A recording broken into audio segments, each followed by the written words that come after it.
출근길 금융한줄 박수빈, 최찬월 기자입니다.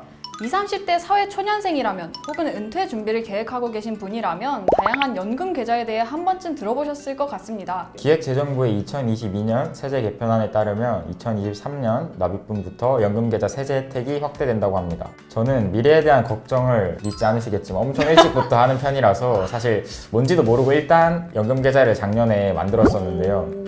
네, 저처럼 연말정산 세액공제를 받을 수 있다는데 뭔가 저축을 해야겠다는 건 알겠는데 너무 복잡해서 막연하게 느껴지셨다면 여기를 집중해 주시면 좋을 것 같습니다.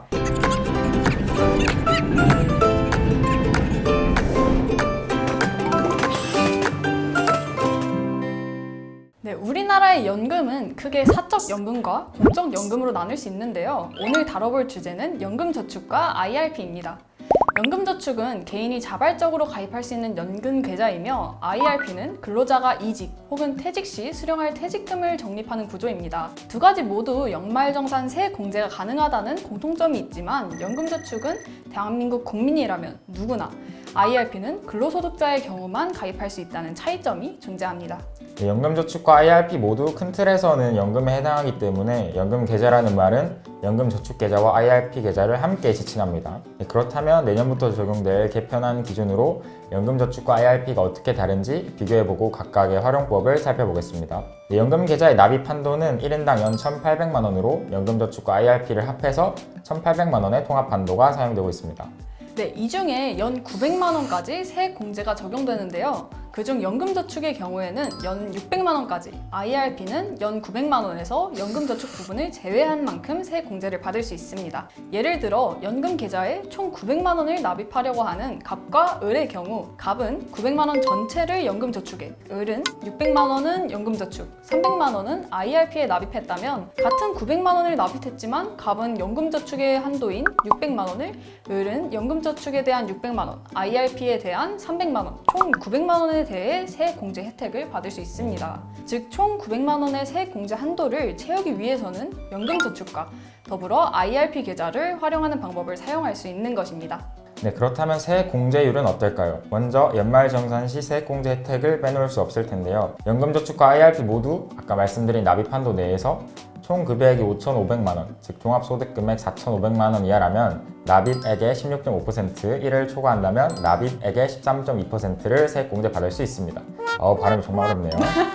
네, IRP에만 900만 원을 납입했더라도 연 1,800만 원을 꽉꽉 채워서 납입했더라도 같은 세액 공제 혜택을 받는 것입니다.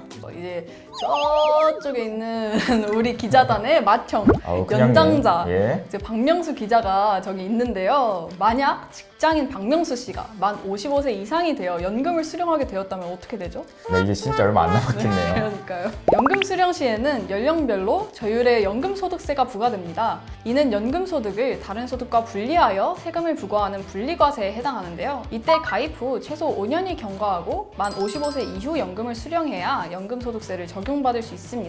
만약 연금 수령액이 연 1,200만 원 초과라면 종합소득세가 부과되어 분리과세가 불가능하였었는데요. 이번 세제 개편안에 따라 연 1,200만 원을 초과하여 연금을 수령하였어도 분리과세를 선택할 수 있게 되었다고 합니다. 네, 그렇다면 박수빈 기자는 혹시 갑자기 큰 돈이 필요하게 되면 어떻게 하시나요? 저는 이제 엄마, 아빠, 어우, 아빠 카드. 제가 다 부끄럽네요. 네. 부끄러우세요? 네. 저 원래 이런 사람 아닙니다. 네, 알겠습니다. 저는 이제 엄빠 찬스, 엄빠 이제 찬스. 엄빠 찬스를 네, 쓰거나 좋죠. 아니면 적금해약. 눈물을 머금고 합니다. 대한민국의 멋진 청년 박수빈 기자였고요. 네, 연금 계좌는 이제 저기 계시는 저희 큰형님 박명수 기자처럼 일반적으로 사회초년생이 가입하는 경우가 많고 또 장기적으로 길게 운용해야 하는 만큼 목돈이 필요해서 중간에 인출해야 하는 경우가 생길 수도 있습니다. IRP는 법에서 정한 제한적 사유에 해당하는 경우 외에는 일부 인출을 금지하고 있는 반면에 연금저축은 일부 인출이 가능하며 필요시 일부 금액만을 찾을 수 있습니다. 그래서 경제적 사정으로 인한 일부 인출의 가능성이 높고 그런 상황이 예상이 된다면 IRP보다는 연금저축에 가입하는 것이 유리할 수 있습니다. 증권사를 통해 개인이 운용할 수 있는 연금저축 펀드와 IRP의 경우 상품 운영 방식에서 큰 차이를 보입니다. IRP의 경우 위험자산에 대해서는 적립금의 70%까지만 투자가 가능하고 나머지 30%는 예금 등 안전자산으로 운영해야 하지만 연금저축 펀드는 위험자산 투자 한도에 제한이 없습니다. 연금 수령 시까지 투자 기간이 길고 공격적인 투자 성향을 가진 가입자라면 연금저축이 적합할 수도 있겠네요. 네, 지금까지 연금저축과 IRP에 대해서 비교해보는 시간을 가졌습니다. 아무래도 세액공제 혜택이 있기 때문에 연말정산이 다가올 때마다 많은 관심을 받고 있는데요. 실제로 연금저축의 경우 21년 말 기준 적립금이 전년 대비 5% 증가하였고 21년 신규 계약은 전년 대비 2배가량 증가했다고 합니다. 네, 저도 조수치 아마 들어있군요. 그렇죠. 네. 하지만 연금계좌는 만 55세 이후 수령할 수 있는 장기 금융 상품이며 중도 해지할 경우 세액 공제를 받은 납입액 및 운용 수익에 대하여 16.5%의 기타 소득세가 적용되기 때문에 당장의 연말 정산 시 세액 공제 혜택만을 고려하기보다 스스로 자신이 필요한 시점에 대해 깊이 고민해보면 좋을 것 같습니다. 네, 그리고 연금 개시일이 도래한 사실을 몰라서 별도의 신청을 하지 않았거나 사업장의 폐업 등으로 퇴직연금을 청구하지 못해 연금을 수령하지 못하는 경우가 종종 있다고 합니다. 그런 분들은 여기 아마 뜨겠죠. 네, 금융감독원 통합연금 포털에서 본인이 가입된 저축 혹은 퇴직연금에 가입회사, 적립액 등을 꼼꼼히 확인해보면 좋을 것 같습니다. 알고 보면 쉬운 금융, 출근길 금융 한 줄 박수빈 최천열 기자였습니다. 감사합니다.